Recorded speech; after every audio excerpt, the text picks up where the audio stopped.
This podcast is for educational and entertainment purposes only. Nothing stated on it, either by its hosts or any guests, is to be construed as psychological, medical, or legal advice.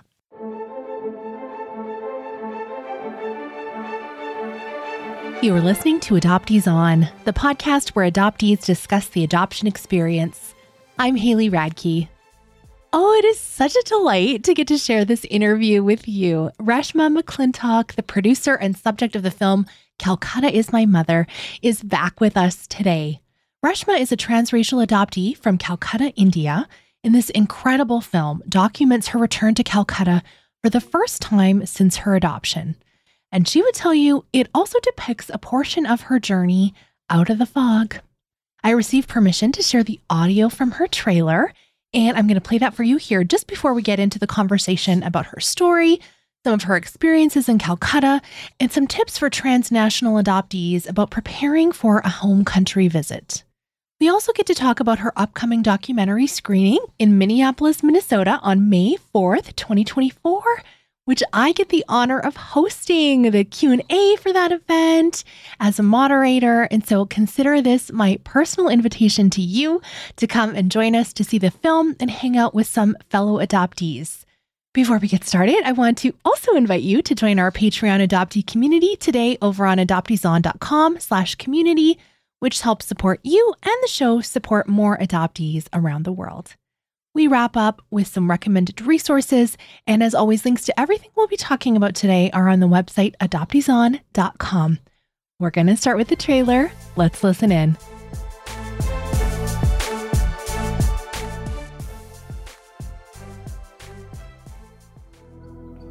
I'm thankful to have been adopted. I'm lucky to have been adopted, but one is not better than the other. I don't think the alternative would have necessarily been terrible. And I think that's really hard for anyone who is a non-adoptee to fully understand.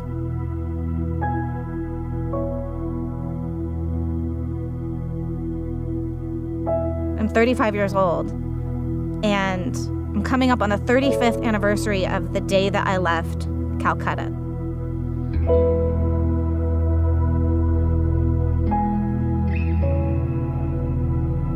I would have loved to have grown up in India, I think. I don't know that. I'm about to experience that and see how it makes me feel.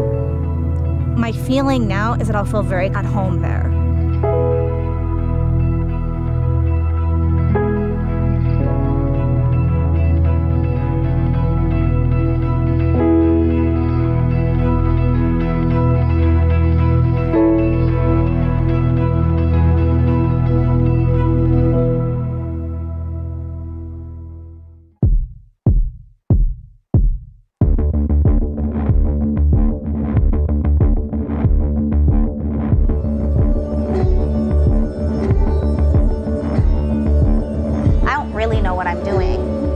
Trying to get an understanding for what kind of life my ancestors have lived, and had Rubina and my circumstances been different and we lived here, what will we do?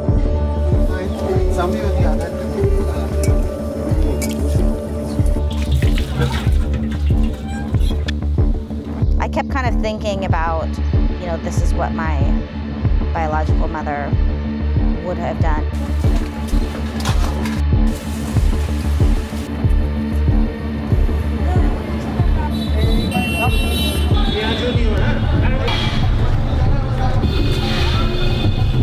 The general feeling I can tell when people see me is that I'm a foreigner. If I'm not connected here, if I don't feel this sense of wholeness, then it might not be coming.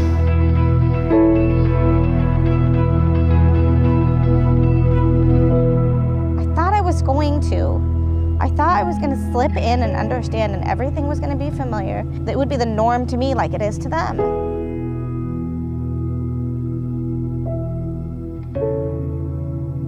Yeah, it would have been easier to not come and live with the fantasy, but I don't want to do what's easier.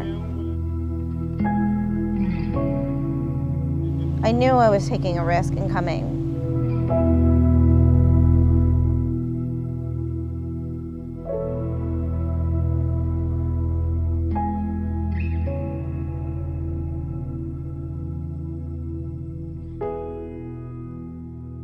I'm so pleased to welcome to Adoptees On. Welcome back to Adoptees On, Reshma McClintock. Hi, Reshma. Hi, Haley. Thanks for having me again. I'm super profesh. I have been fumbling around my words the last couple minutes because we talk on the regular, we're good friends, and now it's business mode. So I got to get in line. It's hard. We're pretty casual, so it is challenging to get down to business. Focus up. Okay. Yeah. You've been a guest on the show before, several times, even celebrating 100 episodes with me. So I'm going to let people go back to episode 100 if they want to hear your full story. But can you share a little bit of your story with us just to reorient us, please? Absolutely. I am a transracial international adoptee. I was born in Calcutta, India in 1980, and I was adopted to the U.S. by white American parents in June of 1980. So I was 3 months old at the time of my adoption. And I grew up in Oregon, and I really had a wonderful family life. My older brother is biological to my parents. My younger brother was adopted domestically a few years after I was adopted. And I really had a very well-connected childhood, really felt bonded with my parents and siblings and extended family. Definitely had those wanderings of my former life. I sort of thought of it as in two parts, and there was this part one that I really didn't know anything about. However, I really suppressed a lot of that. I grew up in a conservative Christian home, certainly not a very, what's the word I'm looking for? Legalistic conservative Christian home. It wasn't to that extent that I know many adoptees have experienced, and I've listened to them share on your show about. However, it was a very adoption positive home, obviously, which is typically the case for people who adopt. So yeah, everything in my childhood was about how beautiful adoption was, how wonderful it was that I was rescued from this former life, and that God had bigger, better plans for me than a life in India. There was never mention of my biological family other than maybe like a real a sadness for that poor woman, right? A little bit like, oh, your mother, she just couldn't take care of you, but never any talk of your mother must be longing for you, or is she alive or dead, right? Nothing to any depth, right? Like it just stopped right there. We're so thankful she had you, and that was really the extent of it. But most of my life, my existence, my purpose in life in my childhood felt that it revolved around the fact that I was rescued for some greater purpose. And, everybody loved to hear my story. My parents were very open with my story, too open. And, grocery stores, every time we checked out of the grocery store in Nordstrom, anywhere we went. And again, you have to remember this is the 80s, right? So it wasn't so common. It wasn't as common. Families were pretty traditional. And for the most part, everyone in this family was the same race. For the most part, there was a mom and a dad, at least, what you're generally seeing, right, in the public. So it wasn't common to see a brown child with a white family necessarily in our area, in our world. I guess I should say that more specifically, or centered around my family and the world we lived in. It wasn't very common, the communities where we lived. So yeah, so my parent, everything was, she was abandoned in India. And she was adopted, and, then it was like, oh my goodness, you're so lucky. You are so fortunate. Oh my gosh, I can't believe this your parents are so incredible. Look what they did. Are you just so thankful? And I'm talking about like literally the lady who's scanning our milk at Safeway, so people we didn't know. And I would just kind of, nod and agree and smile and whatever. I remember as a kid that I was always embarrassed by that, but I couldn't articulate any feelings surrounding that specifically. So that sort of sums up my childhood. Now, saying that my parents overshared my story, I didn't realize that was necessarily hurting me, and they certainly didn't either. And I don't mean to do the whole like come to their defense. We didn't know. They didn't know. They were not educated. There's people who talk often about there are adoptive parents who adopted kids from my specific orphanage in India, who say all the time now, they always say, oh no, we were given really good instruction, and we were told to take these babies home and embrace their heritage. And that was not true for my family. I don't know if that is just a general, untruth, or if that is something that they just say now to make themselves feel better. I don't know if they really believe that. It was not the case for my family. My parents were told, take her home, raise her like you'll raise your white son. It was just, there was no talk of grief. There was no, there was some, little bit of things here and there in the paperwork that touched on that. But for the most part, these are also form letters, any of the paperwork they received. They're not specific to each baby, just general things. So anyway, so my parents just didn't know better and they didn't do better. It was a very embarrassing thing for me, but it went on throughout my whole life, frankly, until I got into my 30s. And now we don't do that anymore. They know better. I know better. We know better. And I can speak up for myself now, right? Yeah. I have the language, where as a child, you just don't. And you also, as a child, don't have the authority, I don't think. I don't think you feel like you do anyway, right? You belong to whoever you belong to, even in a situation where you're not adopted. It's like they're my parents. They can say what they want, and I'll just have to go with it. So anyway, it wasn't really until I got married that I started I know you talk a lot about unfogging on the podcast. And so most of your listeners are going to know what that means. So it wasn't really until I got into my 30s that I started to unfog, maybe my late 20s, after I got married and started thinking about the fact that I would someday have a child, and that was a real reality in my life and a possibility, is when I really started to think about where it was I came from and biology.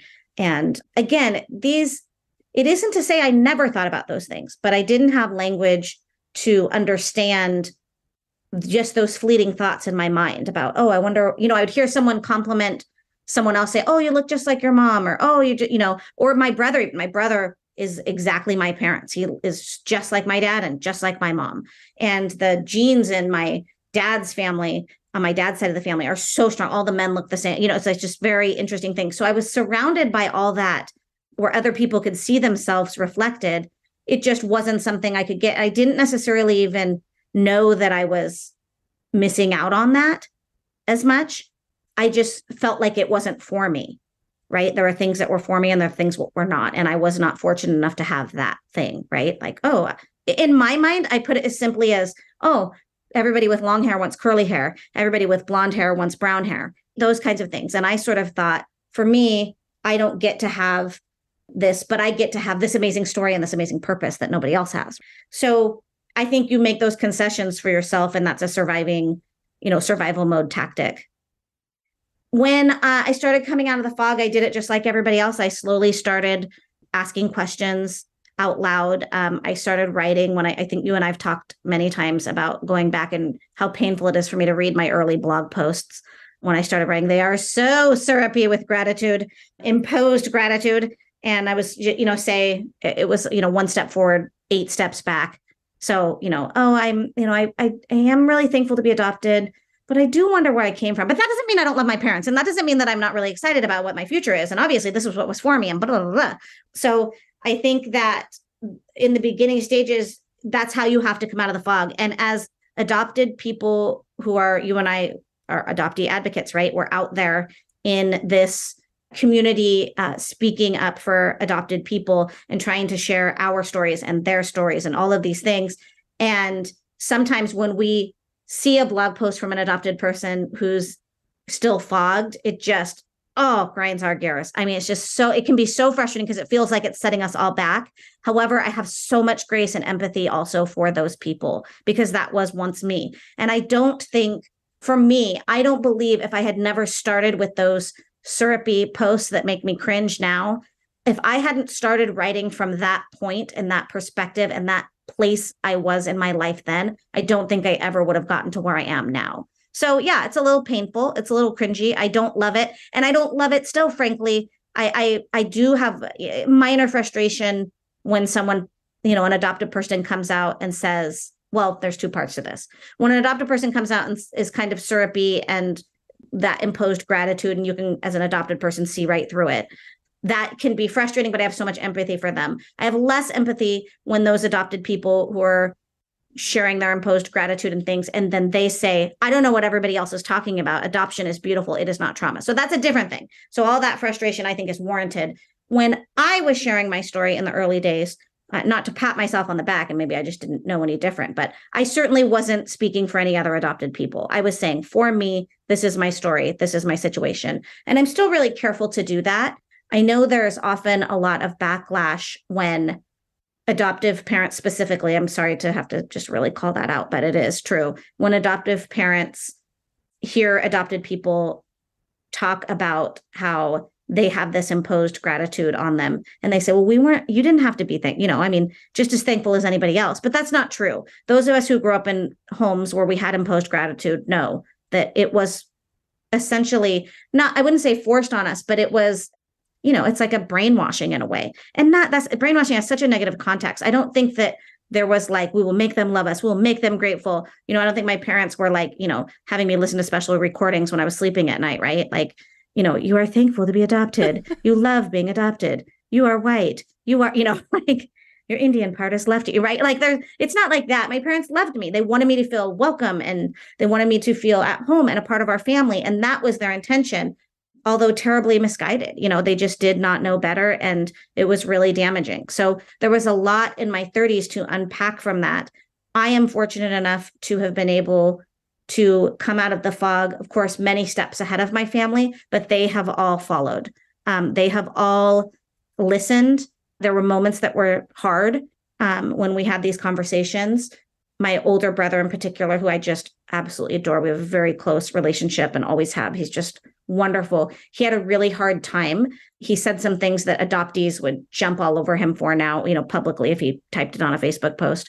But he said, it's hard for me because you're ours. And it feels like I don't want you to be somebody else's. I want you to be ours. And even that statement, I have so much compassion for that because he also didn't ask for this. He's like, you're my sister. To me, this is all I know. He doesn't know what it's like to have a biological sibling. Actually, none of my siblings do. None of us do. All three of us, none of us have biological siblings who we know. And so to us, we are so close. And it's like, we can't fathom anything different than what we have. So I can understand my brother saying, and he wasn't saying, don't do this, you're hurting me. But he was saying, it's hard for me to think about the fact that you have another family out there because all I can see is that you're mine, that we love you and you're ours. And I have a lot of empathy for that. So, but my point being that my family did come out of the fog with me. In that regard, I am ridiculously fortunate. I honestly don't love sharing that some of the time, even because I think that is not so common. And I really have so much compassion for adopted people whose families have not come out of the fog, who refuse to entertain their feelings and hear them out, because I've been really fortunate in that regard. My husband, grew up with the same thing that the whole world grows up with, that adoption is beautiful and it's wonderful and adoptees should be grateful. And his family, and even they they're also conservative Christian, grew up in these same conservative Christian environments.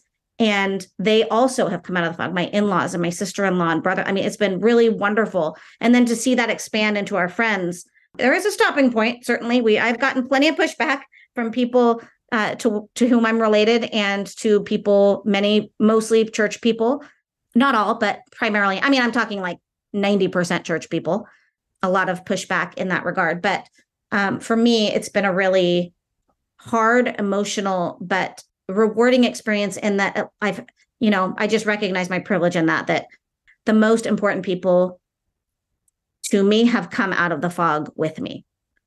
So that's really important. In 2015, I returned to Calcutta for the first time as a subject of a documentary called Calcutta Is My Mother. The film premiered in 2019. And the film, initially, the intent I went into the film with was to connect to my Indian heritage in a way that I hadn't before. Transracial adoptees, you've heard it a million times. We have a very hard time connecting to our race and our heritage, different aspects of our culture. It's a real, I'm 44 years old. I really struggle with this still today, every day. But I will say that when I went to India, I was really, my hope was, I was just so hope-filled that I would connect to my roots and this beautiful connectedness would play out in the film. When I got to India, what will be seen in the film is that it was very challenging. So I would say the final step of me coming out of the fog and coming into full contact with the grief that is a part of all adopted people and a part of all adoptions just hit me in the face when I got to Calcutta. When's the first time you went back to India?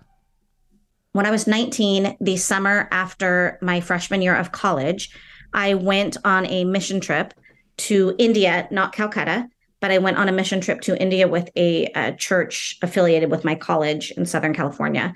And so that was my first time returning 19 years later. And it was really interesting. It was also, I just feel so embarrassed by this trip now. And because I went to India with this attitude and message that I'd been conditioned to carry that had become my entire identity, that I was an abandoned orphan in India, and God rescued me from that place and brought me to America for a better life. Now, I don't know. Are we allowed to cuss here? I don't know. I'm going to beep you. It beat me because it just, even the beep will give more of an impact than if I don't say the word. Okay. I can't imagine what I must have sounded like going to India and sharing that story to Indian people who live in India. And nobody stopped me. I just cannot believe it. I mean, I was a 19-year-old idiot, and not that I'm saying I'm not culpable. I mean, I said the words, but again, I was conditioned to believe that this was my testimony. And then I was encouraged to go to India and share my testimony. And my testimony was that I was abandoned in India and could not survive there. And God had bigger, better plans for me than, old crappy India. And took me to, Oregon, all the glamour, right? And, that was God's plan for me. And God has a plan for you too. I mean, that was my message, essentially. How embarrassing. I mean, it's terrible. It really, apart from just, my own, pride, it's a really terrible message. It is not how you lead people to the Lord, if that's what your goal was. It is not appropriate. It is not kind. It is not true. So it's really interesting when I think back to that first trip. Now, you're really going to hate me when I tell you about the second trip because I did that twice. Oh my gosh. Okay. I don't think I knew that. Did I know that? I went back again 10 years later in 2009. And, all that growth I really would have liked to have seen now looking back between 2019 and 2000. I was wrong. 1999. Oh man, I got all my dates wrong. Went back in 1999. I said 2009. I can't believe what decade we're in. It's just unreal to me. So I'm having a really hard time getting my head wrapped around it. In 1999 is when I went back the first time, and I was 19. I then went back in 2009 for the second time. Now, I was starting to unfog a little. I had gotten married a few years before. Like I said, I'd started thinking about having children when I went back, but still, I was still sort of conditioned, not still sort of, I was absolutely in my conditioning. I did not share my story as much on that trip. So I did not go around India, again, not to Calcutta, but other parts of India. I did not go around India that time saying, God rescued me from this place where you all have to live. I'm sorry. I didn't say that. It wasn't that as much, but it still was. Now, see, here's a part where I would love a transracial adoptee to reach out to me and tell me what the word is, because I've had a hard time settling on how to say this. I still feel like maybe you would say Christian saviorism, because I was going to say white saviorism, but I'm not white. But again, I grapple with that too. But it's still the attitude on these mission trips is white saviorism.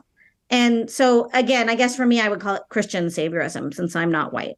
But it was a lot of that. And I just don't subscribe to that anymore. I'm not a big fan of mission trips. I think there are ways to go and help in other parts of the world that don't have to be like, we're here because we have something better than you. That attitude and that air that surrounds Christianity often. I shouldn't say all the time, but most of the time. And I stand by that. So I struggled. That trip, again, wasn't as much about me. The first trip, I felt like it was like all about me.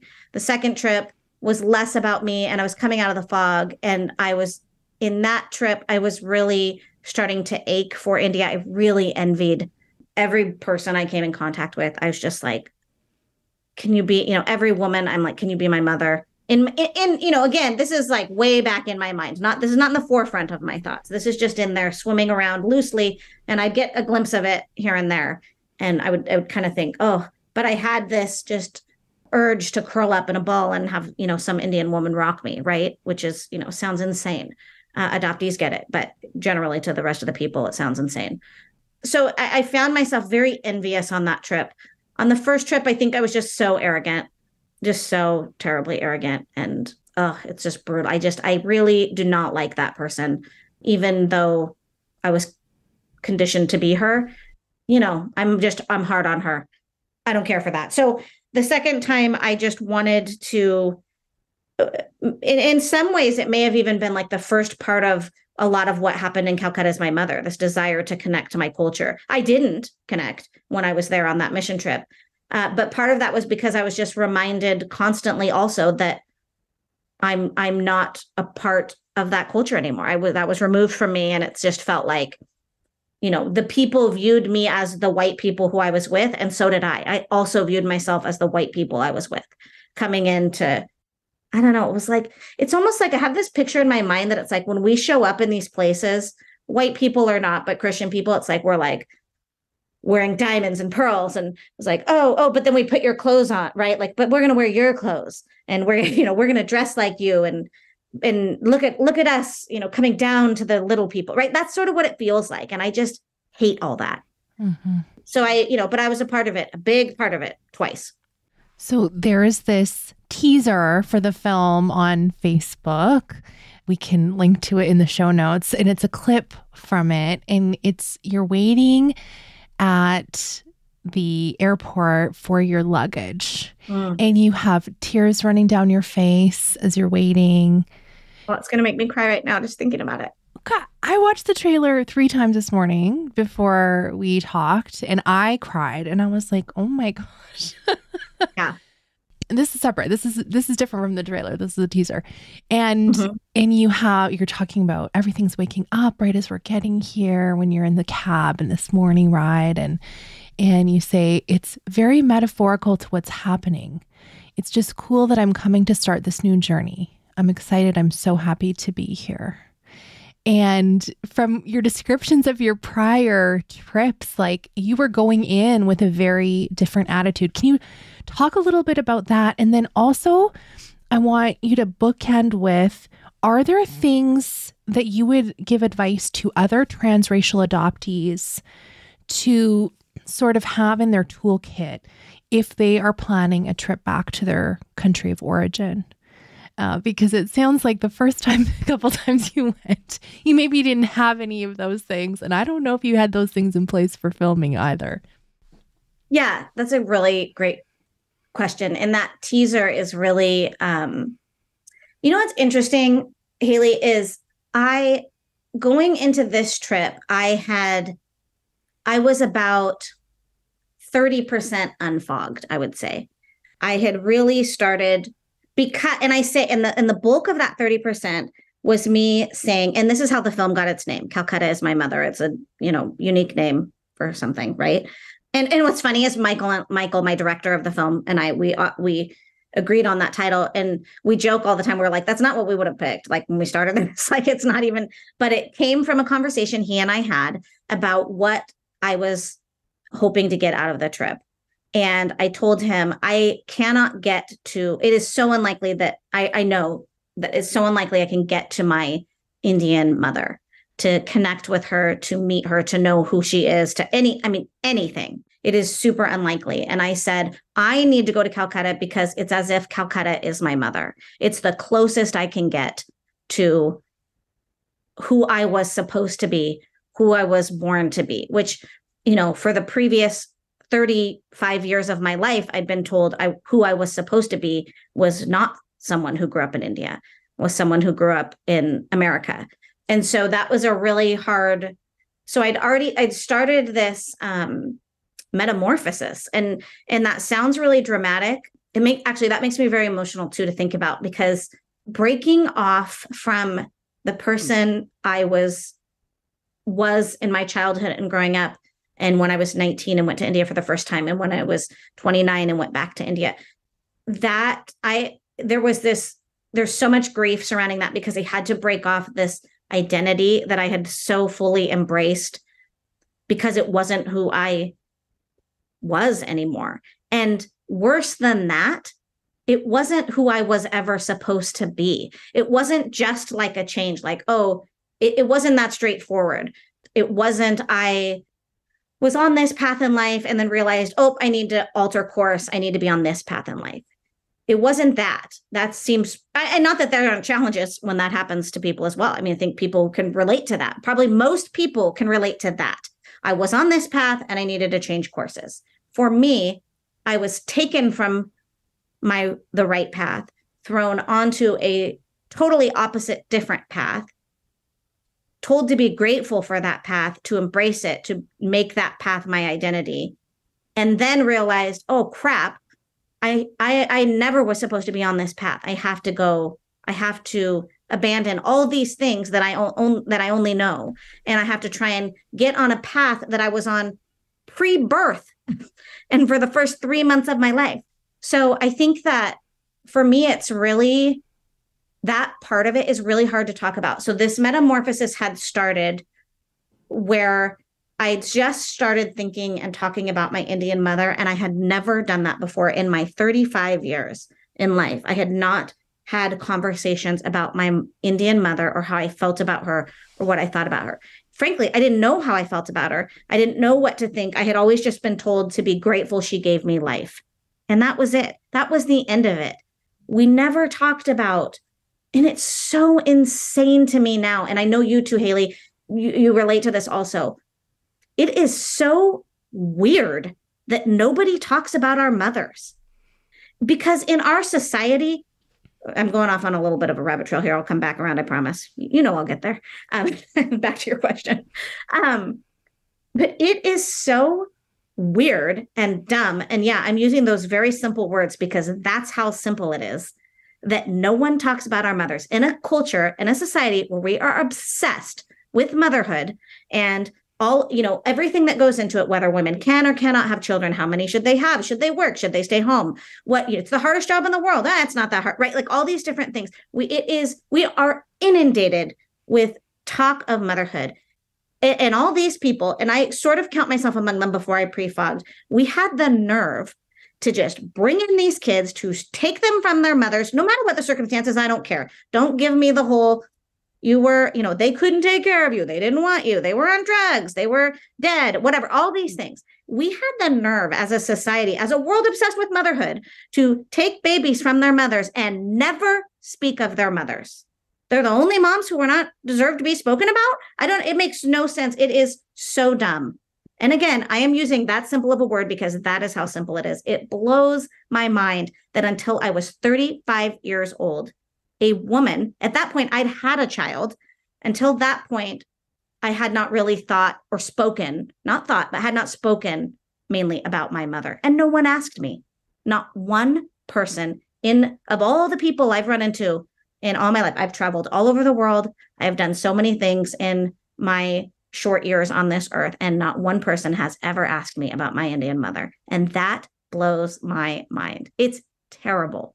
It is something we have got to rectify. I don't know. Anyway, so that's my rabbit trail on that. So the first part of my metamorphosis had started when I remember the bedroom in my house I was standing in when I was on the phone with Michael, and I said, it's the closest I can get to her. Calcutta is my mother. And he was like, that's the name of the film. And I was like, it's not that great.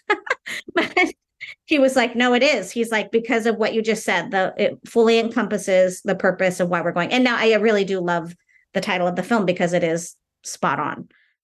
So going back to your original question, 37 and a half minutes ago, sorry, but when I was standing in the airport, like my feet were on the ground in Calcutta, and I was like, oh my gosh, this is starting. And I was flooded with the primary emotion, and I didn't really even articulate it in that moment specifically. I was just very emotional. The thought in my mind was like, oh my gosh, I'm here on the ground where she is or was. And I just kept connecting that to my mother. Like, for the first time in that moment, it felt like, now may not even be true, whether she's living or not, or whether she's in India or not, right? And at this point, I don't know any of that.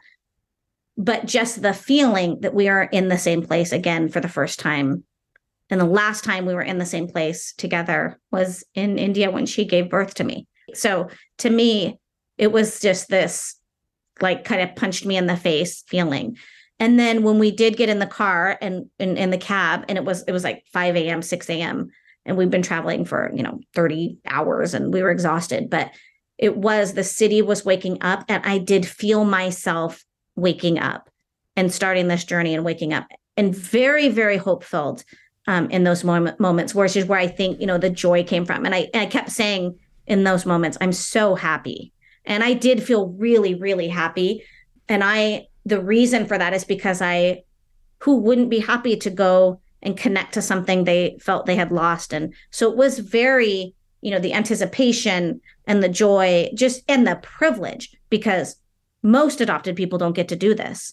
So just recognizing that I get to do this, it's going to be documented for me. I didn't even think about who was going to see the film, at that point. Just for me, even that I would have this documented was so exciting. And what I think is so beautiful about that is that it's hard for me to watch. I mean, it's hard for me to watch the film in general, but that anticipatory joy and excitement and naivete, it's hard to watch because I sort of knew what was coming, just that there was going to be some harder things around the corner, some unraveling. But I also think that is probably really common and more common for adopted people who are going, quote, home for the first time. So I really felt that joy and that happiness. But I also just didn't have a clue, and no one had prepared me for it. And I didn't know anyone who could prepare me for it. So I say that in that way because I'm sure there are adopted, like now I could help prepare. I cannot give someone everything they need, but even watching the film, I think will help specifically Indian adoptees to understand a little bit more about what they're walking into. But I, at that time, didn't know anyone who I could reach out to say, hey, tell me what this experience was like for you. So I was totally clueless in that regard. When I get asked a lot of emails from adopted people and just other friends and family and people asking, what would my advice be to someone preparing to go home for the first time to their country of origin? And one thing I didn't do, I wish I had done, was met with an adoptee and adoption competent therapist, not just an adoption competent therapist. I absolutely believe that transracial adoptees, for the most part, need to see a transracial adoptee therapist. One is you will spend a lot of money just explaining to that, just to get to, we're not even, just giving the history and saying, I have these feelings and this is why, to a therapist who is not also a transracial adoptee. Now, an adoptee therapist, for a transracial adoptee, the next step closer, which is also wonderful, would be just an adoptee therapist, right? Who could be white, not necessarily transracially, right? And that certainly is not to knock them. I also think that domestic adoptees should see a domestic adoptee therapist to understand. There are elements of being a domestic adoptee that I cannot understand. My younger brother, of course, is adopted domestically, and there are things about his experience that are so foreign to me. I just cannot wrap my head around it. I listen and agree because however he feels and whatever that is his experience, and we're very similar in our feelings on adoption, but it is still very different. So I would recommend a lot of therapy. I would also recommend talking to someone who's gone before and another transracial adoptee who's gone back to their country. That being said, those of us who have gone, we can't share everything with every person before they go. So I know I have disappointed people who have reached out to me saying, oh my gosh, I'm an Indian adoptee. I'm from her same orphanage, or our stories are so similar. I want to talk to you because I want to go back to India. What do you have to tell me? What should I do? And the truth is, my first instinct is I want to tell them everything. The reality is I don't have the time or the even emotional capacity to do that for everyone. So it's a really tricky thing. to say, so yes, I would encourage you to talk to someone who's gone before. And I would encourage you to understand that it is not their job to share absolutely every detail, to plan your trip, to get, that's a very limited thing someone can do and should do for you. Because I also, looking back, hindsight being what it is, I could have gone in more prepared. At the same time, that was my experience, and every part of that unpreparedness was part of it. And so as a film viewer, I think we benefit from your unpreparedness. Well, and you know what's interesting, Kate? I love that you said that. You always say the best things, because you're absolutely right. The film, and people have heard me say this a lot, the film is incredible. That is not me tooting my own horn. It just came together incredibly. Michael Herzl, who this is his first film he's directed and produced, did an extraordinary job. He is not adopted. He grew up in conservative Christian culture the same way I did. We grew up together. And he came out of the fog throughout this whole process. In fact, Haley, I think he started coming out of the fog before I did. I think and again, he's not an adoptee, but not adopted people also need to come out of the fog.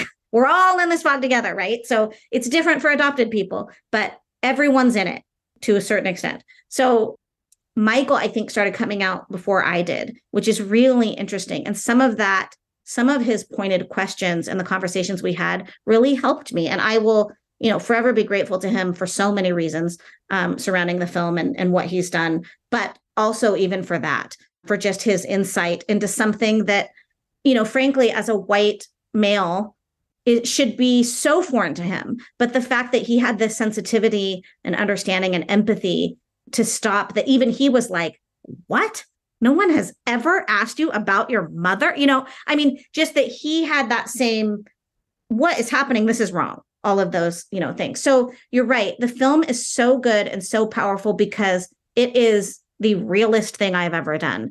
In real time, you see me and walk through with me, learning very shocking things about my history. You learn what it's like to try to connect to a culture you were taken out of and stripped from, what the feelings are surrounding that. I just really put it all out there, and Michael put it together very well. So I love that you say that the viewer benefits from me not knowing, from my naivete and my, just not understanding, what I was walking into. So for adopted people, I think everyone should go home when they're ready. I think it's a really important thing that is, even for domestic adoptees, I think you go to that hometown. I think those things are really important. I think you getting physically, literally going to your roots is a really important part for unfogging, but also just an important part of our journey as adopted people. And so I think the number one thing I would recommend for an adopted person, a transracial adoptee or a domestic adoptee, is to go see an adoptee therapist. Our friend Kshetra has an incredible list on her website. I know you share that resource many times. She's an Indian adoptee, and she's an incredible woman and therapist and resource. But I think that it would be the number one thing. And the second thing is, just to talk, if your adoptee therapist has not also experienced going home, it would be really good to just have a conversation, but just to understand going into that conversation that it will be brief. I'm happy to briefly, share with someone, hey, here's a couple of tips I have, and I wish you the best, but I cannot walk you through it. I'm still walking through my own pieces of that, right? Mine's, the journey doesn't, it sounds so cliche and cheesy. I hate it when people say things like this, but I'm going to say it anyway. But the journey doesn't end. It's a lifetime, it's a life sentence. It will go on forever. But I know like I say, it breaks my heart. I have definitely disappointed adoptees I know who just didn't know who had high hopes in talking to me that I was going to hold their hand through it.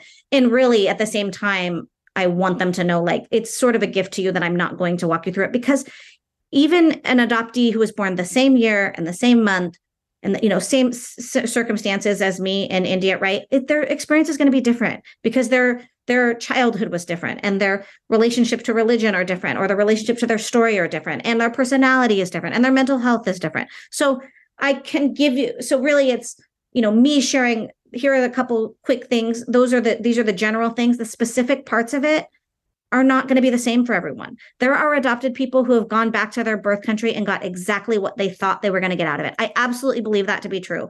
There are people who have done that and gotten exactly what they signed up to get, what they thought they would get from it. That was not the case for me. And that doesn't mean that's not all, there's sort of a negative connotation to that. That's not all negative. I really believe in the grand scheme of things, I absolutely got exactly what I needed. It just wasn't what I thought I was going to get. And that's why the film is so surprising. It's funny. I lived it. And then once Michael, after years of editing, he did that all himself. Once I watched the first rough cut, I was surprised. I mean, and it was about me. I lived it. But just seeing it come together as this whole picture, because, you're not thinking today when I'm talking to you, I'm not thinking about what I said to you on Tuesday, right? So watching myself go through this process and this metamorphosis on screen is really, frankly, I think it's beneficial for everyone, but it's a really wild ride. And again, none of those things are to compliment me. It's not because everyone should see my movie. It's not that. But I think the film, in my opinion, is one of the best pieces of art out there. Art meaning writing, blogging, plays, different things that people have put out there. I think it's one of the best to show that really captures the experience of a transracial adoptee and what we've lost and how that impacts our lives. The quote from the trailer, I think this is the whole crux of it. You say, if I'm not connected here, if I don't feel this sense of wholeness, then it might not be coming. Mm-hmm. Yeah. Yeah. And that was like a real heartbreak moment for me because I didn't go there to get my heart broken. I went there for that piece I didn't know I didn't have as a kid, but realized I didn't have as an adult. Yeah, that was those moments. And that's sort of what I mean about the power of the film, that sitting there in that moment is just exactly how I felt. I felt really defeated and like, oh, I came for this one thing. This is the only place I can get it. Like, exactly. If it isn't here, it isn't anywhere. And if that's true, and again, that's at a certain point in the film. At that moment, I thought, if that's true, I think we were about halfway through the trip. If that's true right now, if this isn't coming here, and then I might not be able to get it anywhere. And so where do we go from here? And who am I? I think that's another thing that was I think that was a really hard thing for a lot of my family to understand. I even had a friend, a very close friend, after one of the screenings. I won't say the whole quote from the film because it sort of gives some things away. But at one point in the film, I say, I don't know who I am. Am I this, or am I Reshma with this story, or am I Reshma with this story? Because I grew up with Reshma with one story, and now it feels like I'm shifting, and this is now my story. And I don't know who I am. And I remember a good friend, a well-meaning friend who I absolutely love and adore, said to me, well, you know who you are, after the film, literally minutes after the film ended. She was like, well, Reshma, you know who you are. And I was like, well, yeah, I didn't know what to say. So I would sort of thought, she doesn't get it, obviously. And that's okay. That is totally okay. Not everyone will. And not everyone will, and not everyone needs to. That's okay. I don't fault her for that. But I remember she said like 3 times in a row, but Reshma, you know who you are. And I said, yeah. I said, I don't know that you fully understood exactly what I was saying there.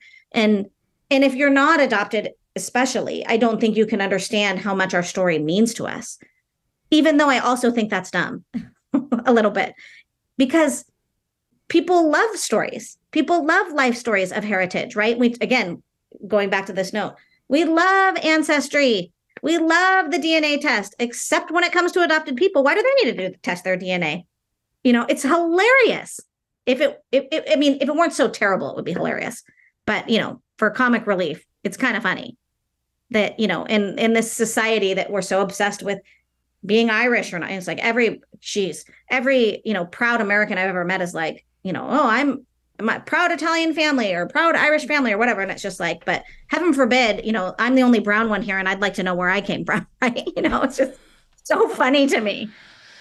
And I do think that's important. I think if you're Italian, you should get to know you're Italian, and you should, be able to find that out and learn about all your story. But it's for some reason, adoptees are exempt from that. People just think like, well, except for them, because clearly that wasn't the story they were supposed to have. So for me, saying I don't know who I am without my story, nobody understands that. And that doesn't hit harder for anyone than an adoptee. Yes. Can we just briefly talk a little bit about adoption in India and from India before we talk about our recommended resource? And I was just at a conference this weekend, virtually I attended. There was an academic that presented, and she was researching, she's a daughter of an adoptee, and she was researching this time period, I think it's like, say, 20s to the 60s, where there is a group of Indian people who have relocated to Malaysia, and a lot of them adopted children of Chinese descent. And her paper she was presenting was like, oh, they've really, how do I say this? They've really just like fully integrated into Indian society, and they dress in Indian clothing, and they're just culturally Indian, and often they will marry an Indian man. Not often, always, I think she said, they'll marry an Indian man. And she was painting this like, it's a perfect adoption scenario picture, which, I'm sure some of the people listening were like, interesting. Is it? Is it? Yeah. And the other thing, this is the funny thing she said, was that there are some of the adopted children or adopted people will go on to marry into the adoptive family, so that, because they're not biologically related, and so that the it's complete. Like, it's like, now you're really part of the family. Anyway, whatever you think about that. No. So I asked her, I was like, hold on a second. This in the Q&A time, respectfully, I asked, I was like, I thought that adoption in India was actually really kind of frowned upon. And that's why so many of the quote unquote orphans, Indian orphans, are adopted abroad. And she was like, well, I'm kind of talking about this little group here, but let me make a comment on actual Indian adoption. And what she relayed, and I've been researching since then, because I knew we were going to have this conversation, is that traditionally Indians would not want to adopt from a different caste. Mm-hmm. And so a lot of the babies that are brought to an orphanage in whatever manner, they wouldn't necessarily know which caste they were from. And so that was a barrier. Also, systemic colorism is an issue. So there is a worry about the child's skin color and how fair or not or dark they are. So do you have any comments on, like, what do you know about that sort of general thing about it? Because I really thought I was correct in that there's more international adopted out Indians than there are adoptions domestically within India. Yeah, that absolutely is true. What's interesting is, was this person who's the daughter of an adoptee, are they a domestic American adoptee? No. She, her name is Teresa Devasai-Hyam, and she is a academic from Singapore. Okay. Yeah. So the parent who is adopted is not of white race. That's right. Okay. Sorry, I was trying to think of the appropriate way to say that. But okay, so I was just curious about that. Interesting. So this is a trick question a little bit, because there's some things I don't really want. There's some pretty, a couple of jaw-dropping moments in the film. Without the spoilers. I can answer. Yeah, no, I know you're feeling like you shouldn't know. No, I can answer, but and you know exactly what I'm talking about. But there are a couple of jaw-dropping moments in the film where we find out some very surprising information about many of us who were adopted abroad. So yes, from what I understand, now I'm not an expert on this subject, just of what some of what my research and what I was told when I was there as well. And frankly, she probably I'm sure she knows more about this than I do if she's been researching it. But yes, the adoption, from everything I've been told, is very frowned upon. And a lot of that, yes, has to do with the caste system, has to do with colorism. Those issues in India are very alive and present today still. Even more so, when you look back to the 80s and 90s where so many of us were adopted out. So the caste system is a really big part of that. Also, there's just generally a lot of, which again is sort of funny that nobody else understands, or so many people don't understand, but there generally is just so much pride with genetics, and they care very much about having a boy, and then having sons over a daughter. There's so many scenarios enmeshed in that one thing of having children, and so a woman who can't conceive in India, there's a lot of shame surrounding that, and so it's like, what's wrong with you? So in India, it just seems there's often in those situations very much pointed. If a woman only bears daughters, it's like, what's wrong with you? Why is God not blessing you with a son? Like, that's, we need men, right? That's the whole thing. The gender issue is huge. There's some really interesting documentaries about the female genocide in India, actually. I mean, they're devastating, but they're fascinating and important to learn. So yes. So my understanding, though, and that is interesting about this specific group. I'm glad that she clarified that that's really about that specific group, because I have not heard another story like that, where it's just open and totally accepting. The community is totally accepting. What I think is interesting is I've heard many, many stories of people Indian people who will adopt domestically, but they don't tell their families, right? It's a secret. So it's like, oh, we went away and we had a baby. So it's just that part is really interesting too, because, people would be like, it's the same race, so it's really not that big of a deal. I mean, it's the same. That's domestic adoption.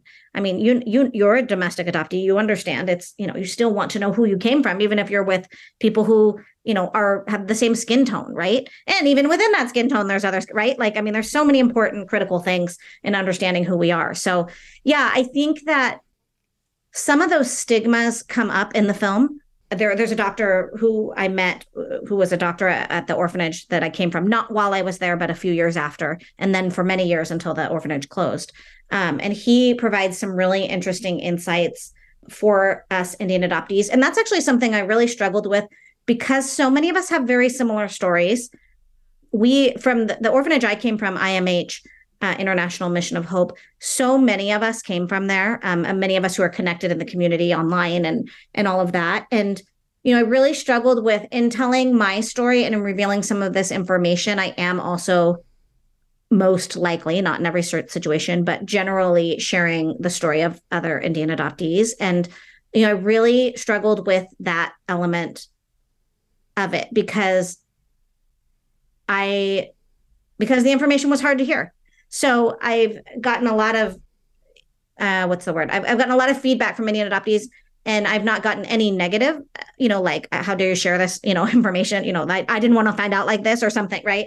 I haven't gotten anything negative. It's all been very positive, but it was certainly something I struggled with in the beginning. But there are some really interesting stigmas and decisions that were made based on those stigmas for all of us that come up in the film that just blew my mind. I mean, I think in the film you can see the shock, but also I also would say to the viewer, and again, you understand this because you've seen it, but the like, oh my goodness, I cannot believe this is a real thing. I cannot believe this is what happened. Those moments are so fascinating and wild, because going back to your original question, Indian culture is so fascinating, and there's so many parts of it that are tied to this history rooted in this caste system and the different, which we don't, I mean, we sort of have it in America too, right? It's everywhere. But in India, it is so in your face. It's so obvious and evident that some people are better than other people in the eyes of the community, or some people have, if you're a woman who can't have a child, no matter what caste system you're in, then there's something wrong with you. And so, in her past, there must be something, right? There's all connected to this culture. And I'm certainly, my intention is not to knock Indian culture, just to explain it. I mean, and even that, I mean, it kind of kills me a little. I don't know all the things I want to know because I didn't grow up there. And I will never really fully even understand, no matter the research no matter the time I put into learning these things, I'll never really know to the depth of someone who grew up there and, lived it every day in and out. So yeah, it's a really fascinating thing that on one hand, they sell adoption with like such pride, like, oh, look at what we have. But at the same time, in their own country, it's like, we don't, hush, hush. Yeah. Hush, hush, shame, shame. It's interesting to think about how many late discovery or never discovery adoptees they're creating there. Yes. Yeah. That's really what my research has confirmed for me too. Mm-hmm. Okay.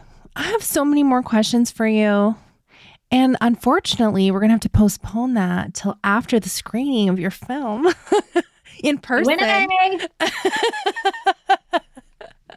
Oh yes. My gosh. Okay, this is what we're recommending. Like, you have to come and see Reshma's film. There was a little delay. Do you want to talk about that? They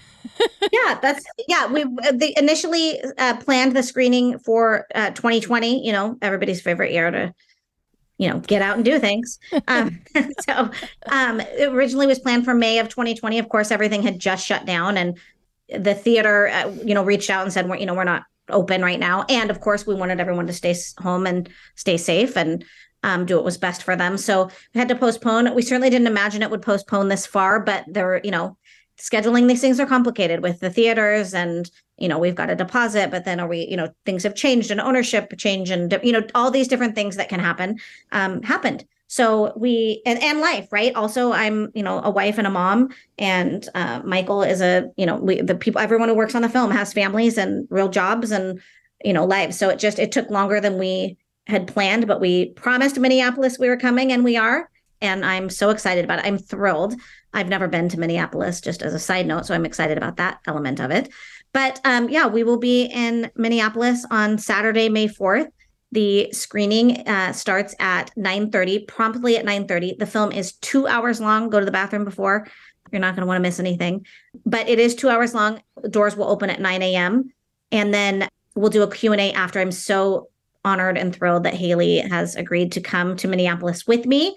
And she is going to be our Q&A host and moderator. And so the Q&As at all of the screenings we've screened in 6 cities already. And they're one of my favorite parts. I mean, obviously the film is the, main event, but I love people have just come up with incredible questions. And I love the opportunity to get to kind of explain and expand on certain elements that, of course, we didn't have time to get into every detail of everything in the filming process. I mean, geez, we did get into a lot. It's 2 hours long, but, there's more. So I really enjoy the Q&A. I think everyone knows Haley is I was telling my daughter, I was telling Rabina, I said, well, Haley is a professional question asker. I was like, she's a professional interviewer. She's our Oprah. So I don't know if you take that as a compliment or not, but anyway, so I, was explaining to her how incredible it is that you're going to be there to ask the questions and to host that. And I'm really, really excited about it. So yeah, the delay was unfortunate, but it happens. And I'm now just thankful that we're going to be there. And I think it's going to be the theater is incredible. The feedback has been so wonderful, and people have been so kind about, the wait. I understand people bought tickets, years ago. Right. And it's like, is this ever happening? But people have just been so warm and so excited. And I am just thrilled. I mean, I just cannot wait. And to have you there with me again, on a personal note, of course, we're dear friends, but professionally, I mean, it's just like, we got Haley. It's incredible. I can't wait. I can't wait to see it on the big screen. I'm very excited. And we would love to meet you all. So come to Minneapolis. We'll get to say hi to you or, as you come in, and we'll be so excited to see you and do the quick Q&A at the end. So, yeah.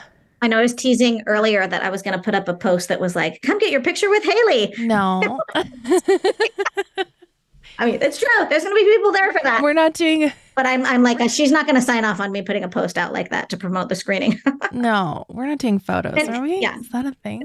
No. Oh, people are going to want their picture taken with you, Haley. You're a big deal. I want my picture taken with you. I'm sorry. This is a movie all about you. Listen, there's going to be some photos. Okay, so if folks want to come, the info is at calcuttafilm.com. If you are listening to this after the fact and the screening's already over, you can follow along there for future screenings and where it will be streaming in future. All those things are coming. Yes, everything's coming. You don't have to ask. You can just check calcuttafilm.com. And where else can we connect with you online, Resh? You can find me on Instagram or Facebook. I'm there a lot. Too much? No, I'm kidding. But yeah, and reach out to me at my email, which I'm sure you'll post. And via the film, we've got great people working on the film so that I don't have to be doing some of those things, which I really appreciate. All the people running the behind the scenes parts of that. And anyway, yeah, but I love to connect. I want to see you guys in Minneapolis. I'm really looking forward to it. Please come. We want to see you. Okay. Yes. Thank you so much for sharing with us today, Reshma. Thank you so much. You have been so good to me all these years. Like I say, professionally and personally. I mean, we don't have time to get into personally, but anyway, I'm so thankful. And yeah, so thankful. Okay. I feel that I missed giving my big plug for Calcutta Is My Mother. So I was allowed to view this film and I cried. It is so beautiful and emotional and interesting and thought-provoking. And Reshma alluded to this, right? But she discovers some like jaw-dropping information that once the world gets to see this will be very impactful. I really hope you join us. If you are in Minneapolis or in the area, please come. We would love to see you.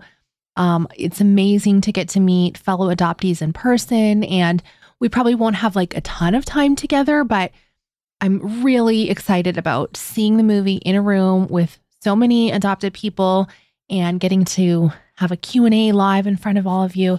Will be so amazing. I can't wait. I keep saying amazing. It's going to be amazing. It will be amazing. I'm really, really thankful. I'm also so thankful that Minneapolis is only one flight from Edmonton. So I don't have to transfer. I don't have to, change planes. It's going to be great. One flight, no stops. And yeah, I'm super excited to get to meet some of you in person very, very soon. Okay. Please let us know if you're going to be there and comment on Calcutta Is My Mother socials or the Instagram post for this episode to let me know that you're going to come so that I can make sure to say hi to you and tell Reshma that you heard about her screening on Adoptees On. That would be so awesome. Okay. Thank you so much for listening. Let's talk again very soon.